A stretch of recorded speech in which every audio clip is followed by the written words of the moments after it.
siguen mejorando y el crecimiento de los salarios pues se preocupa un poco porque no aumentaron tanto como los economistas esperaban. ¿Qué te llamó más la atención de este reporte y qué nos dice sobre el rumbo de la economía? Mira, el reporte es bueno indudablemente, Carla. Esta estacionalidad la hemos visto antes y creo que la tendencia se confirma. O sea, estamos en dirección de empleo completo, donde hoy ya prácticamente la Fed está hablando de empleo completo. Mencionabas muy correctamente el tema de las presiones salariales, que no las vemos todavía al nivel de que mucha gente quisiera, ¿no? Y qué es lo que tuvo muchas consecuencias en la elección pasada. El reporte es bueno, es una tendencia que ya viene dándose en la economía, pero recordemos que hay una estacionalidad. Marzo no fue tan bueno, ya hemos visto este patrón anteriormente y yo creo que se va a volver a repetir. Tras este reporte, ¿tú crees que la Fed entonces no estaría deteniendo sus planes para continuar adelante con su alza de tasas de interés? Esta semana, precisamente tras 2 días de reunión de política monetaria, en su comunicado, la Fed mostró que no le preocupó tanto esa ralentización que vio en el primer trimestre del año, diciendo que pues es transitoria. Mira, yo insisto que el mercado de tasas es mucho más sabio que la Fed. Y la Fed ha sido muy extrovertida, déjame usar ese término, especialmente de la elección para acá. Y más de una ocasión ha señalado incrementos sucesivos y el mercado simple y llanamente no lo compra. Y el mercado al que me refiero es el mercado de tasas de largo plazo. Post elección tuvimos una tasa que brincó a 2.6 anticipando crecimiento vigoroso y inflación, y ahora ya no estamos mejor con el dato de empleo de hoy que 2.35% de tasa. Eso me dice mucho más que cualquier comunicado de la Fed. Cambiando de tema, la Cámara de Representantes aprobó un proyecto de ley para reemplazar la ley asequible de salud, conocida también como Obamacare. Ahora que pasa al Senado, se espera que enfrente grandes desafíos. Pero explícanos por qué es un tema muy importante y por qué le debe de interesar a otros países. Muy bien, es cierto. Primero que nada, especialmente para el auditorio de México, el tema es que aquí la población es víctima de esto que se ha vuelto un botín político claramente entre los partidos. Hoy, con el banquillo de los acusados los republicanos y antes estuvieron los demócratas, los costos de los servicios médicos en un país como Estados Unidos son mucho más altos que en países como México. Y indudablemente que en países de Latinoamérica. Y no estamos hablando de gastos médicos mayores, estamos hablando de procedimientos médicos relativamente tradicionales que en nuestros países son bastante accesibles para niveles económicos medianos y altos. Aquí son muy caros, lo que hace que la población que no tiene seguro verdaderamente está en un problema serio. No por un problema grave médico, sino por una enfermedad que en cualquier otro lugar sería menos grave.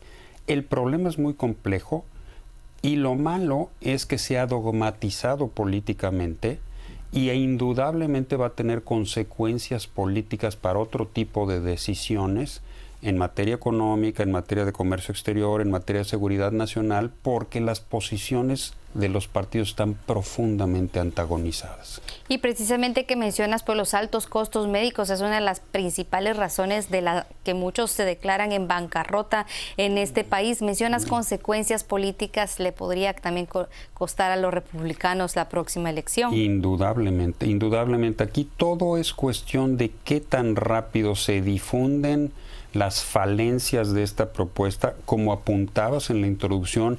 Qué suerte corre en el resto de los procedimientos, porque falta el Senado, falta la oficina del Congreso que tiene que calcular los costos, y con qué velocidad se difunden las consecuencias directas a la preocupación, al bolsillo y a la salud de la gente, incluso que votó por Trump. Incluso luego que la Cámara Baja pues la aprobara la medida, no se sabe cuánto costará ni tampoco cuántas personas se verían afectadas con su aprobación. Se habla que más de 25 millones de personas podrían quedar a la larga sin seguro médico. Por otro lado, el Tratado de Libre Comercio con América del Norte sigue en primer plano. Esta semana escuchábamos al secretario de Comercio de Estados Unidos, Wilbur Ross, señalar que en el mejor de los casos es un acuerdo obsoleto. Incluso sugirió dividir el TLCAN, haciendo un tratado con México y otro con Canadá. Esto debe de preocuparnos y qué podría significar para México, qué implicaciones tendría. Ya hemos escuchado a México decir que están dispuestos a negociar un acuerdo trilateral, pero ahora un acuerdo bilateral. Mira, el problema sigue siendo que no hay claridad en el equipo de Trump, no hay disciplina de equipo. Y mientras eso no sé, ya no me estoy refiriendo a lo que dice el presidente, porque ya sabemos el tono y la forma en la que el señor se comunica o se descomunica más bien con la gente. En su mismo equipo está señalando al secretario de Comercio, es un comentario nuevo, este es de la posible bilateralidad del acuerdo, es una idea de esta semana prácticamente. El señor Wilbur Ross hace un mes o 3 semanas había dicho una cosa, pues que no iba a haber mayores cambios al tratado. Ahora están diciendo otra cosa. No se ponen de acuerdo entre ellos. Entonces el problema es la incertidumbre generada por el equipo, no por el presidente, ¿no? La facción política contra la facción tecnócrata que la ha contratado en el equipo.